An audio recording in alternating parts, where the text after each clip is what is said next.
Hello and welcome back. I'm Jacob Van Lunen. And I'm Joey Pascal. And we're here in Maryland, Baltimore, Maryland, and we're covering the top 4 of the Star City Games Legacy Open here. Yeah. We're about to bring you coverage of a top 4 match between Micah Greenbaum again, playing Agrolome, and he's playing against Ryan Paulik, who's playing Merfolk. In my opinion, this is a very good match for Agrolome. Yeah. We saw the Punishing Fire in Micah's deck, and it's going to be really, really rough if he assembles Punishing Fire Grove. A Merfolk player will have a really rough time dealing with that. Also, he's playing 4 colors, but there's no blue in those 4 colors. So the deck really doesn't have a lot of reach, the Merfolk deck, and the Tarmogoyfs and Knights will be big enough probably to carry this game home. That's my prediction. Sounds right to me. I mean, I like that logic. Obviously, Merfolk is a very popular deck. We see a lot of that. Micah would not have brought Agrolome if it did not have a reasonable matchup against Merfolk. Yeah. So, there on the right, we see Micah Greenbaum. You may recognize him from about 5 minutes ago when we had him in the had him under the camera. And there on the left, Ryan Paulik playing the Merfolk. Always a pretty safe choice. I mean, neither of these players have lost a match so far today. They are the two players with the only 2 players left in this tournament with pristine records. Yeah, Ryan actually first after the Swiss. First place after the Swiss, so. He actually went X and 1. And didn't even have, or X and O1. Yeah. Didn't have a single loss and only 1 draw, which he drew into the top 8, I guess. So, Micah leads with a Mox Diamond.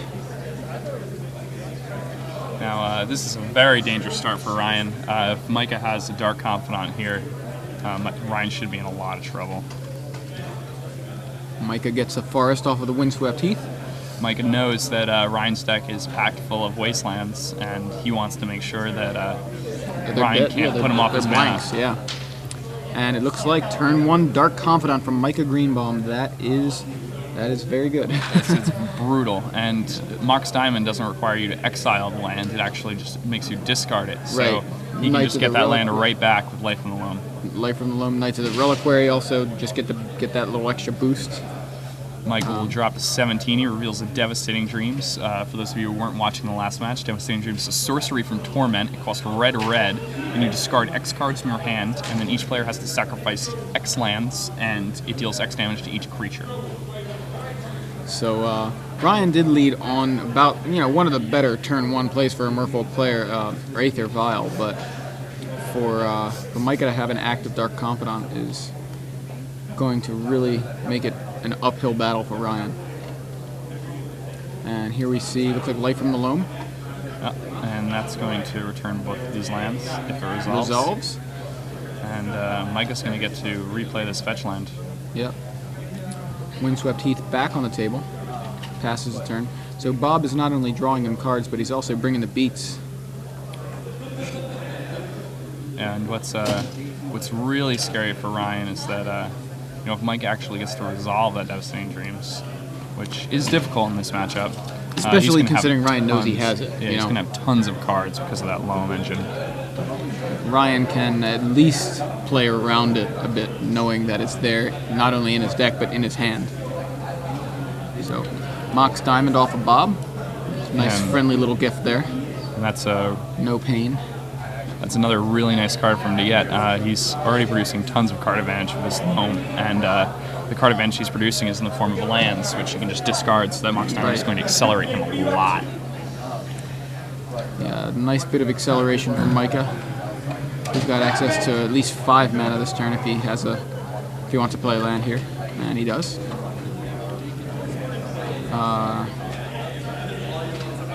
Could potentially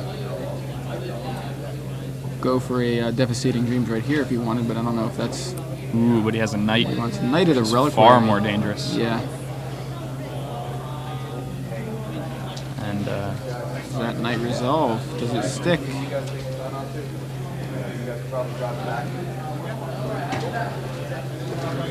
Ryan, I don't know that Ryan has an answer for it anyway, so yeah. Looks like Knight resolves. Yeah. Micah's going to sacrifice this fetch land, and he's going to go for another Life from the Loam. And if Ryan chooses to sacrifice the Curse Catcher to block that, then Mike's going to get the bash for another 2 with this Dark Confidant. Yeah, is Ryan shouldn't still be at 20, right? Yeah, I believe Ryan's actually at 18. Yeah. all good. Just trying to keep it real and not fake life totals. Real life totals. The realness of these life totals is scary. That's right. So here's life totals is real. Here's a life from the loam again, and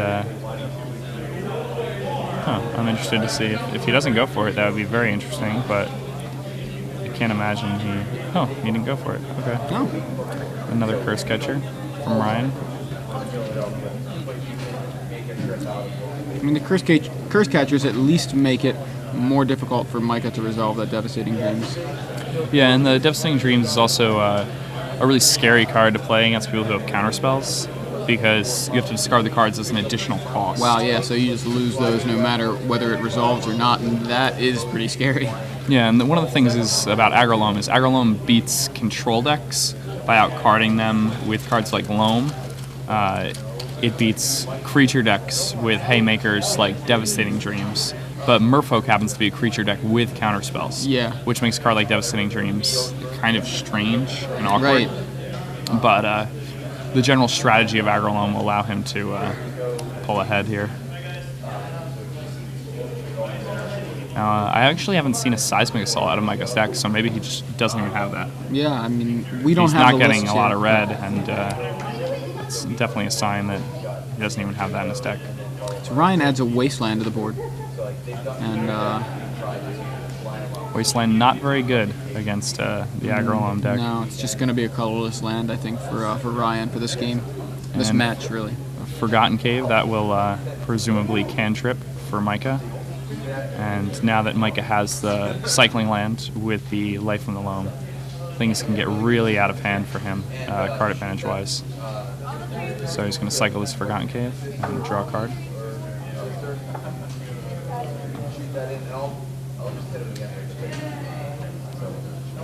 You can...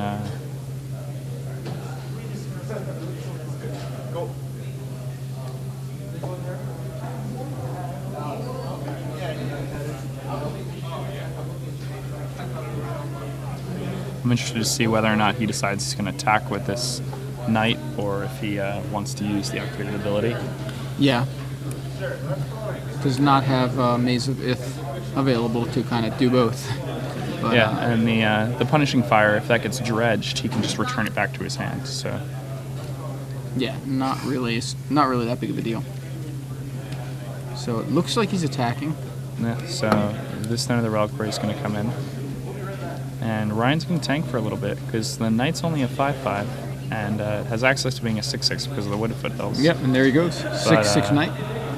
If Ryan tapped the Vial and put a Lord into play, he could actually triple block the knight and kill it, which, while it seems terrible, is about as good as it gets when you're trying to beat a knight as Merfolk.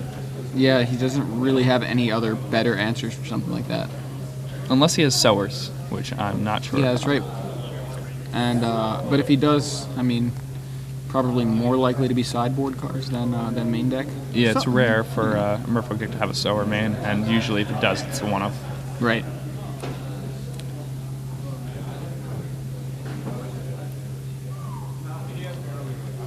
So, Life from the Loam comes down, and that's going to return.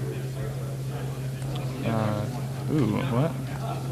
He only returned one land. yeah, he's just trying to keep that knight really big. Kind of interesting choice, but we are getting the deck lists, by the way. And a second Dark Confidant from Micah. Ryan lacking answers to any of these threats that Micah's presenting. Yeah. Now, And is that a Lord of Atlantis. Lord of Atlantis? Is that like the 7th edition Yes, foil? 7th edition foil That Lord of one Atlantis. just never looks right to me. Yeah. What from is that? From this far away, it kind of looks like this like gelatinous goo. Yeah. Is that Metamorphose? So, actually, now we have a look at the lists here. Okay. No one of And, Sower. No Not one main. of Sower. Just one of Sower in the sideboard, though. He does, however, have 2 copies of Phyrexian Metamorph. Yes, Kind of main deck. interesting. That is kind of interesting. He's got back to basics in the board. I like that a lot. Yeah, I like that too.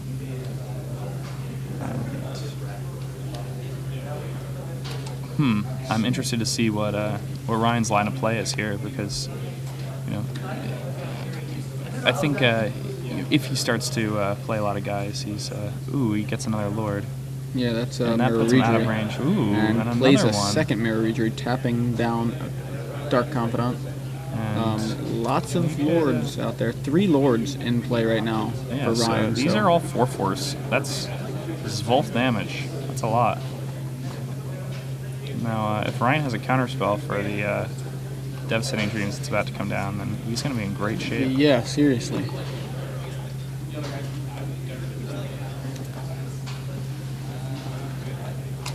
And he needs to have a Force of Will and a blue card, though. Michael will definitely have mana to pay for a Daze.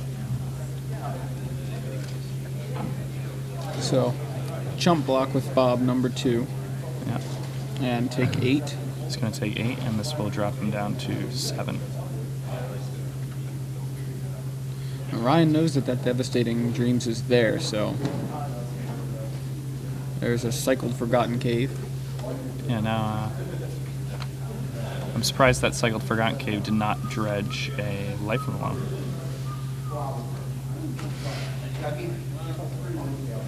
Ooh, and that Confidant is dealing Micah some serious beats right now. So, when Micah chooses to draw instead of using his Loam Dredge again, I'm again somewhat surprised by this. I think Micah just has to go for the Devastating Dreams at this point.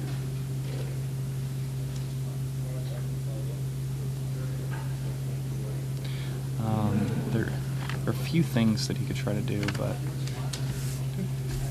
if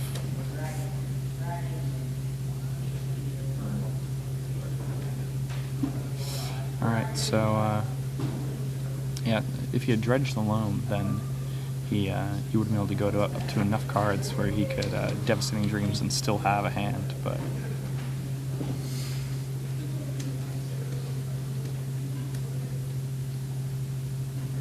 he's going to attack with both of these. Ryan's thinking a bit.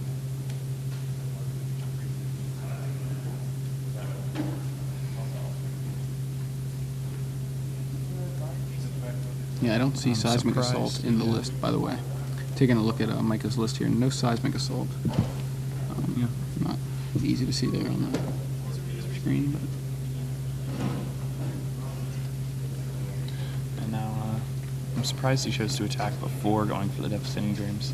I think if he guessed Devastating Dreams and left himself with a Net of the Reliquary, it would probably be big enough to kill Ryan in one attack. Yeah, that's a good point. Unless he does not want to go for the Devastating Dreams, but... I don't see how else he could possibly win this game, though.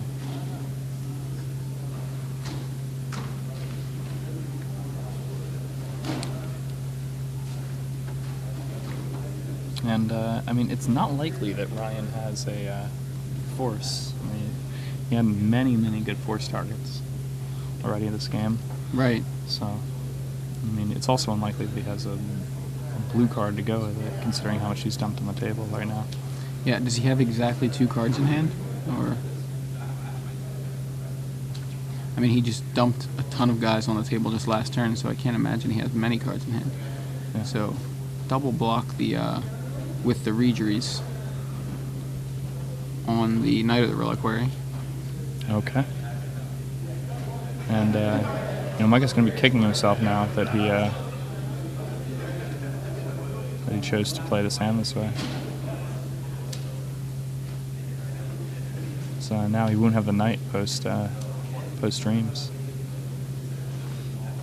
Yeah, This does mean that he only has to Devastating Dreams for 3 instead of 4, though, and then he could leave himself with a Knight in hand and the 3 mana to cast it post.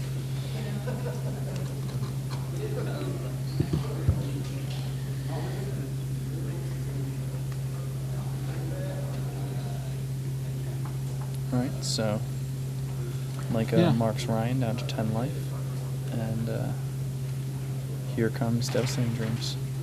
How big is that Knight? I'm a bit confused. Yeah, me too, because if he double blocked with Marrow Rejuries, One of them should be dead, right? I'm a bit confused. Yeah.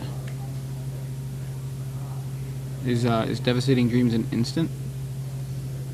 I don't think it is. It's a sorcery, so Yeah, I'm what confused in as the to what world just was that happened. about? Well, whatever it's about, we're going to game 2. And I'm guessing Micah took game 1. Yeah. Kind of hard to tell. Both players scooping everything up due to Devastating Dreams, and then both players scooping everything up to go to game 2. Yeah. So a little bit tough to tell. Yeah, Looked Micah like- with that loam engine is just gonna do really well. It's at Ryan scooped. Okay, so All right, so figured that, but it was just very, very strange. It looked like Ryan was kind of getting back into that game. yeah. Well, I mean, after that Devastating Dreams resolves, he has no permanence in play. Yeah. And Micah has access to drawing 2 to 3 cards a turn because he had double cycling land with loam, and he also had Right. the 2 Mox Diamonds, so he could just continue casting his loam over and over again. So he's in a situation where his opponent has essentially 2 lands to tap for any color of mana at the beginning of the game, and is drawing 2 to 3 cards a turn, while he has 2 cards left in hand and no lands in play. So it's a pretty rough spot. Seems I think rough, I think it's all right to scoop, but I probably would have played it out. You never know. Yeah, I mean, you're not timed in the top 4, but I guess I appreciate the consideration. Yeah. Like, I guess if you're pretty sure you're going to lose, you may as well play at a reasonable pace and go to game 2 if it I'd doesn't say there look was like a game one's good. 99.99% chance that Micah was going to win that one. Okay. I can see that logic. After that resolve Devastating Dreams, I want to keep calling it Devastating Summons. That's an entirely different card. Ryan's terrified of the Grove combo, so Yeah. I'm just shaking his head when he looked at the list, like, looking at his friends, like, can you possibly believe this? There's no way I could ever beat this deck.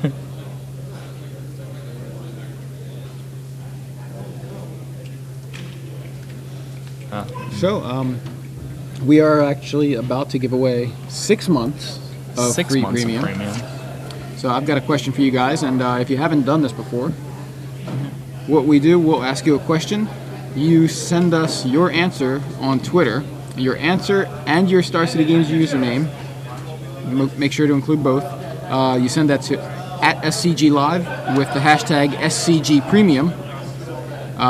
Again, you send in your answer and your Star City username. So I'll wait until this announcement. So you're going to need to include your Star City Games username so that we know who to apply the 6 months onto the account for.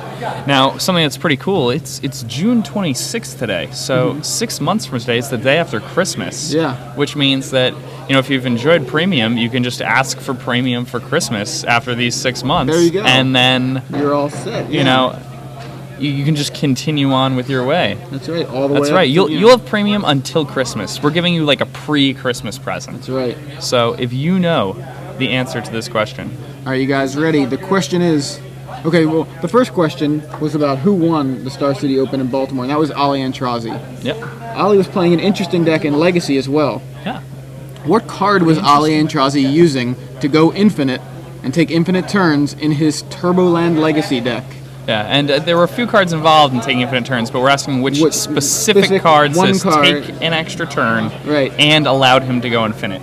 It's a very specific card. Yeah, it was definitely an interesting choice. So, what card was Ali Antrazi using to take infinite turns in his Turboland Legacy deck today? A clue, the deck's name was a Johnny Cash reference. That's true. Yeah. That's a good clue. We called it Turboland. Ali had a different name for it. Yeah. So tweet your answer at SCG Live. Include the hashtag SCG Premium. Again, your answer, of course, and your SCG username, so that we can apply the winnings right to your account. So these guys look like they're just shuffling up for game 2. Wonder how they sideboard. I have the deck lists here. Let me bring that up.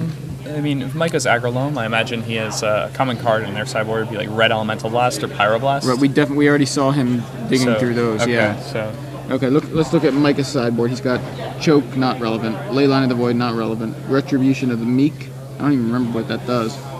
Choke's fine. I Oh, mean, Choke's good. Wait a minute, I'm thinking backwards. Yeah, Choke's definitely relevant. I don't think you bring in Choke here though. It's weird. Like Choke, you would expect it to be good against a deck like Merfolk that plays so many islands, but Choke is most effective against the control blue decks. Yeah. Like Choke absolutely crushes decks like blue-white control, the landstill decks. It's going to be huge against those control decks. Right. However, against Merfolk, they have access to Vial. Yeah, it's not really as powerful. What is Retribution of the Meek? I recognize the name, but I don't remember what it does. I'm gonna look it up. I think okay. So it destroys all. It costs 2 white, and I'm pretty sure it destroys all creatures of power 4 or greater. Yeah. Yep. So, and they That's cannot right. be regenerated. It buries them. Okay, it buries them. That sounds good. Pulverize, Red Elemental Blast, Perish, Devastating Dreams, like one more copy, a Tormod's Crypt, and a Nomad Stadium. Ooh, a Nomad Stadium. Yeah, I haven't seen that in forever. Trying to remember what that does as well. Sounds very like Onslaught era, but yeah, it's the Barbarian Ring for white. yeah. Okay, so Onslaught, it that's what I was taps and it deals a damage to you, and it taps for white mana, and you can sacrifice it to gain 4 life if you have Threshold. Okay.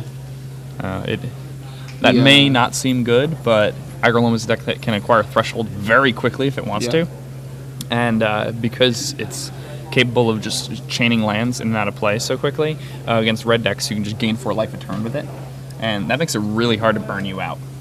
Yeah, actually, that seems really good. You also tutor for it with your Neither Reliquary, so it's a right. nice one-of that really helps your red matchup.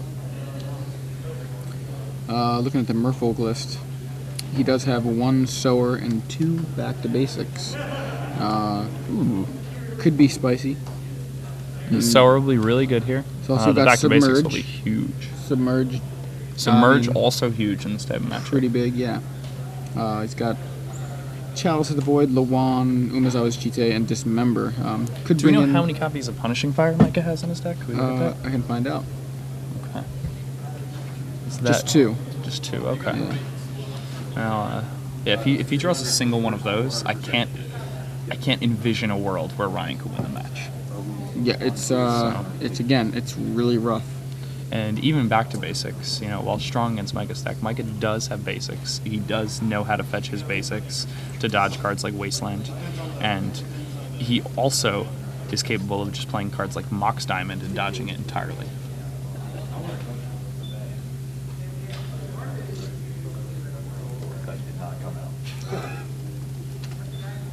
So, game is underway. Micah has a Wooded Foothills, and Ryan has led with a Curse Catcher.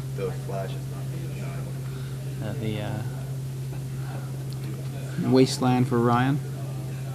Into a Silver Girl Adept, revealing Coral Helm Commander. So Ryan went to draw his card, and Micah stops him. Micah's going to counter a spell. Micah says red spell snare. Yeah, that's really good card. I mean, so many blue decks. Taiga. Yeah, so many blue decks in Legacy that are very popular. Red Elemental Blasts, very good against them. Yeah, Red Elemental Blast is definitely one of the best sideboard cards in the format. Premier sideboard For card sure. here. So Submerge. We're seeing 2 of the best sideboard options in Legacy fight each other right now. So there is the Red Elemental Blast from Micah for Ryan's turn 2 Silvergill Adept. Interesting. I mean, it's good enough that Drew Levin actually splashed red just for that, just for blasts, Hydro Blasts, and Red Elemental Blasts in his sideboard. I mean, it seems completely reasonable to me. Paul Cheon played a similar deck to what Drew has been playing recently at Worlds a few years back in the team portion, and he did very well just splashing red for Red Elemental Blasts. So Micah has a Mox Diamond and a Tarmogoyf, I think. Oh, yeah, Tarmogoyf. In his hand he has Burning Wish, Vindicate, Red Elemental Blast. So, pretty good shape with that second blast. Yeah, having a few removal spells like that can be really strong against Merfolk. The Tarmogoyf is big enough that the Silvergill Adept is not really going to have an option to attack here. An Aether Vial comes down for Ryan, and Ryan's going to go ahead and wasteland that Taiga away. Micah's probably not too worried about that. He got that knowing it was liability. Micah's going to turn this Goyf sideways and get him for 3 points of damage, putting Ryan down to 17. Plays a Tranquil Ticket and passes back to Ryan. Ryan puts the Vial at 1, and he's going to get in for at least 2 here, making the life total 17 up. And let's see what he has to offer post-combat. Nothing. He's going to pass the turn. And that probably means he has some semblance of a counter magic in his hand. So, Tarmogoyf looks like it's about to crash in. Thinks he wants to crack a Wooded Foothills first. So, trying to decide what he wants to grab with that Foothills. He did bring in the choke. Okay, yeah, that's right. It's in right there. Surprises me, actually. I don't, May, still may be relevant, but yeah, the Vial makes things a little more awkward. Yeah, the deck also just doesn't have that many islands. So, and once they tap them once, they're killing you quick if they're killing you at all. It's not. The whole reason Choke's good is because they're playing a control game, and they just can't continually use their resources.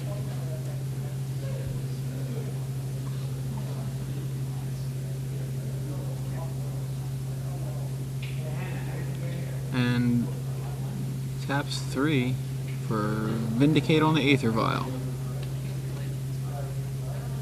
So,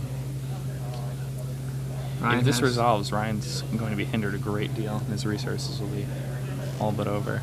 Yeah, Ryan has the opportunity here to just play a 1-drop, but that's about the best he can do if he can't counter that Vindicate. Yeah, and Mike can be pretty confident that he doesn't have a Curse Catcher because he had a few opportunities in which he would have played that. Yeah. So, Micah's looking at a daze. Oh, more Force of Will. Removing Kira Great Glass Spinner. Yeah, and that's pretty good for Micah.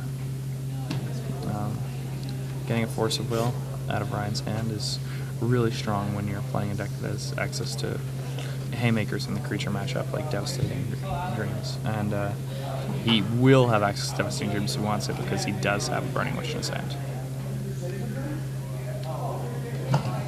Likely that Burning Wish is going to be grabbing a Life from Alumna the next turn.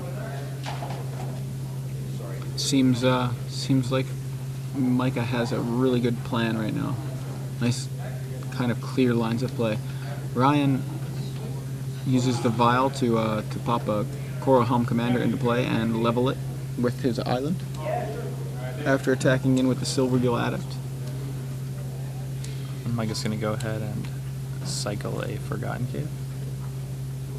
Just throws him into a Tarmogoyf.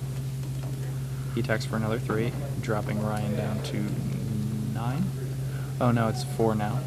So yeah, so it's going to drop him down to 8. Drop him down to 8, and a second Tarmogoyf making that. Tarmogoyf makes an appearance. Yeah. Doubling that clock.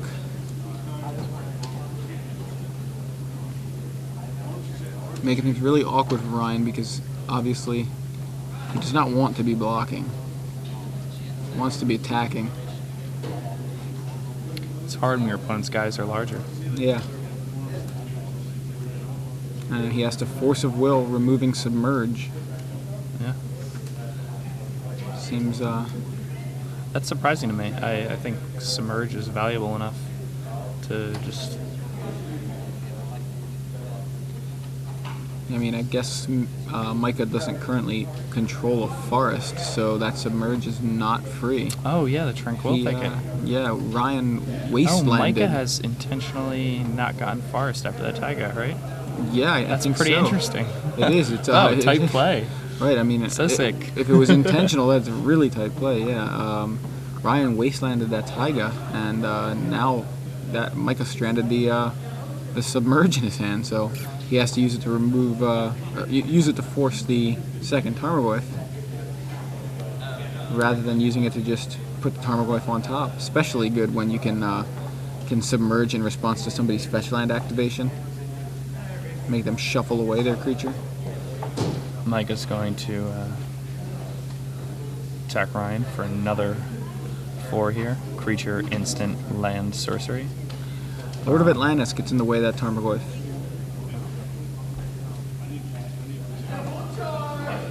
And Micah's going to probably...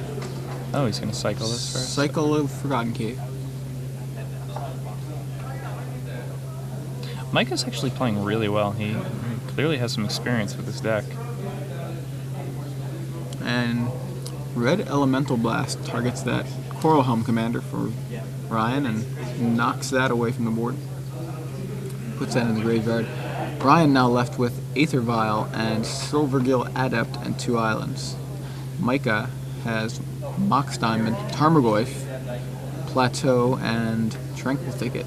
And that's a Punishing Fire. Oh, so Tarmogoyf bashing in for several points of damage here.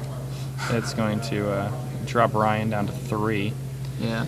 And Micah's just going to pass. He has a Knight in hand, but I feel like he'd rather just sit on this Punishing Fire. I might have played the Knight that way. Even if Ryan does draw a guy and play it, you can just kill one of the 2 guys and kill him next turn. Yeah. At this point, I don't know how much it matters. Micah's going to drop down to 3 here.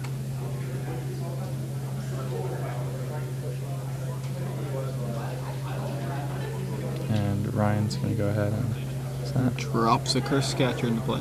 Ryan's going to cast a Punishing Fire, targeting the Curse Catcher. Yep. And that could be the match. There it is. There it is. Micah Greenbaum Yeah. continuing his undefeated streak with Aggro Loam, making it all the way to the finals of this Legacy Open event. That's really exciting. Really exciting, really impressive. Like you said, really tight play. Not giving his opponent the opportunities to submerge, to use Submerge for free by just deliberately keeping forests off the table seems really, really strong. I mean, you mentioned Submerge being one of the most powerful sideboard cards in the format, Yep. and the definitely very good in this matchup. And Micah just cuts off that entirely until 5 mana. Yeah, until Ryan had 5 mana, which was just not likely. So Yeah, it's a really, really good deck. It's something we haven't seen in a long time. Devastating Dream is an unbelievably powerful spell, and Life of the Loam also an unbelievably powerful spell. Life of the Loam has been seen in a lot of control decks as of late, but it's aggro Loam is like directly referring to the fact that you're an aggressive deck playing Life of the Loam. absolutely. And that's something that people can't really handle a lot of the time. Yeah. Like when you're backing up a level like a legacy level aggression with a card advantage engine as strong as Life of the Loam, and I'll maintain that it is the best card advantage engine in the format. Like if you have a way to use it effectively, right. it is the best card advantage engine, and I mean that was widely accepted back when Aggro Loam was like a major deck, and I guess like it's the best for.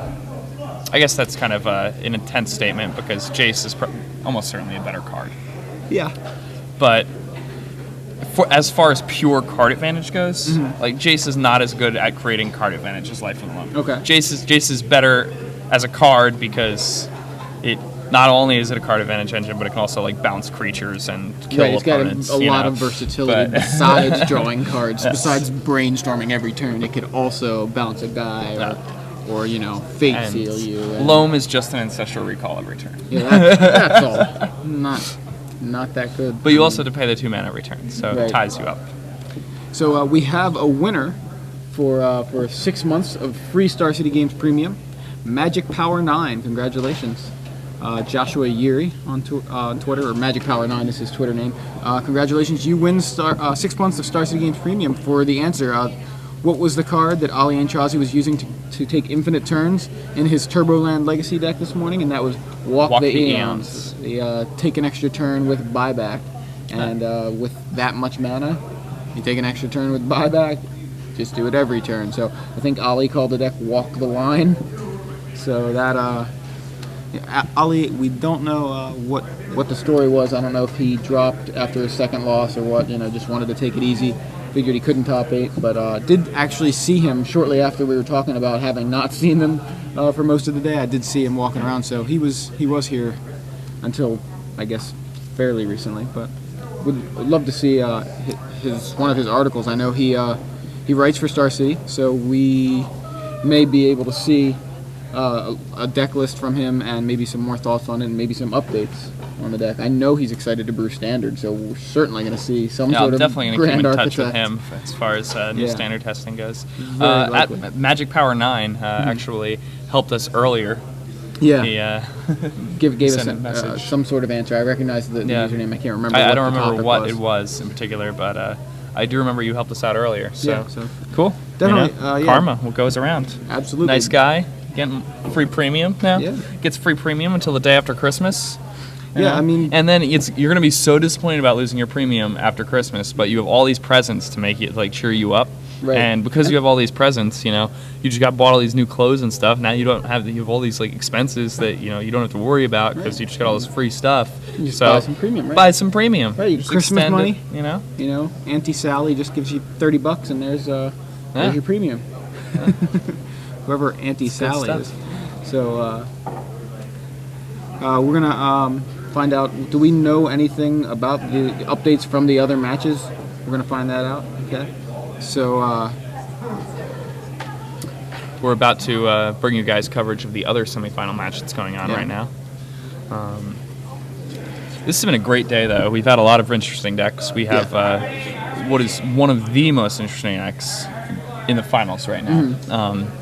And, I mean, Ken Adams' deck was awesome, but this guy's deck is, I'd say it might be more off the radar. well, yeah, off the radar for sure. I mean, Ken Adams' deck was kind of a rogue deck. Yeah, it's but like an original wasn't, thing Yeah, also, original rogue yeah. deck, fairly straightforward though. I mean, it had a lot of great synergy and everything, but it wasn't confusing. There was no crazy cards in the deck that required judge calls or anything. Just pretty straightforward, aggressive deck with a combo and an access to another combo. But this deck, this Aggro Loam deck, is definitely one that people are just not familiar with, as you were saying, and so that could really have worked to his advantage to get him to this situation. So. Yeah, and again, for those of you interested in this deck, Aggro Loam, it fares very well against control decks, very well against creature-based strategies, and it has a horrible time fighting combo decks.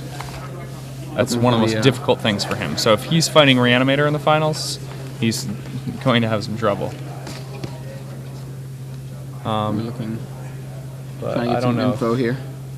Looking for our standings page. Oh, here it is. I was looking over what you had, and I had it covered up over here. So, not standings, pairings. So, we're getting John and Dave. So, John Okay. Winters and David Shields fighting to see who's going to go to the finals. They're going into game 2.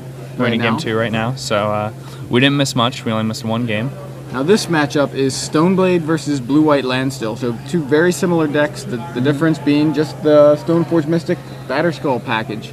So we'll I mean, see. it should be interesting. The pure control deck does really well against a lot of other things, but Stoneforge Mystic is a card that's just super strong against any sort of control strategy. So you can play that on turn 2, and it's a lot like playing a Bitter Blossom. They really have to have a swords right there, and then even if they do have the swords, then you've already picked up a threat. Yeah. So Batterskull able to just hang out and wait until it can actually be cast in a normal way without the Stoneforge Mystic. It's still very, very, very good. So we saw that in Standard too. Bant Blade decks to taking Birds of Paradise, using like Lotus Cobra, Birds of Paradise, just Using to mana accelerate their acceleration mana, to, get an so that they can advantage play there. Batterskull just for 5 mana. And Yeah, it works out really well. One of the big things is that people know they have to kill the Stoneforge Mystic, and if you're also ramping up to 5, then the end of these awkward spots where you have a Lotus Cobra and a Stoneforge Mystic in play, and